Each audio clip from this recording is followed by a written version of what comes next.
Good morning. तर आजचा special menu आहे. आज मी पावभाजी बनवणार आहे. साधी सोपी रेसिपी आहे, फक्त झणझणीत बनवतो आम्ही. तर आता हे व्हेजिटेबल्स मी कट करून घेतलेत सगळे.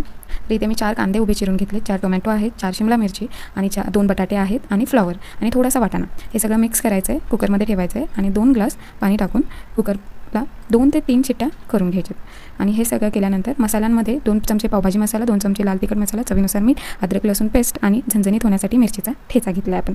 आता हे जेव्हा शिजून निघतं तेव्हा आपण थोडंसं मॅश करून घ्यायचं आहे आणि जर व्यवस्थित मॅश होत नसेल तर थोडंसं मिक्सरमध्ये बारीक करून घ्यायचं आहे. आता तेलामध्ये जिरे टाकायचे आणि त्याच्यानंतर अद्रक लसूणची आपण जी पेस्ट केली आहे ती पेस्ट टाकायची, व्यवस्थित भाजून घ्यायची ती पेस्ट. आणि ती पेस्ट भाजल्यानंतर जे आपण मिरचीचा ठेचा केलेला आहे तो मिरचीचा ठेचा पण त्याच्यामध्ये ॲड करायचा आहे, जेणेकरून पावभाजी मस्त झणझणीत होईल आणि खाण्यासाठी. आणि बाकीचे जे उरलेले मसाले आहेत ते पण त्याच्यामध्ये टाकून द्यायचे आणि मस्त भाजून घ्यायचं आहे ते सगळं उरलेलं. आणि जे आपण मिश्रण बनवलेलं आहे ते त्या मिश्रण मसाल्यांमध्ये ॲड करायचं आणि सगळ्यात लास्टला जो आपण बटाटा बॉईल करून घेतलेला आहे तो पण त्याच्यामध्ये टाकून घ्यायचा, जेणेकरून पावभाजीची कन्सिस्टन्सी थोडी थिक येते.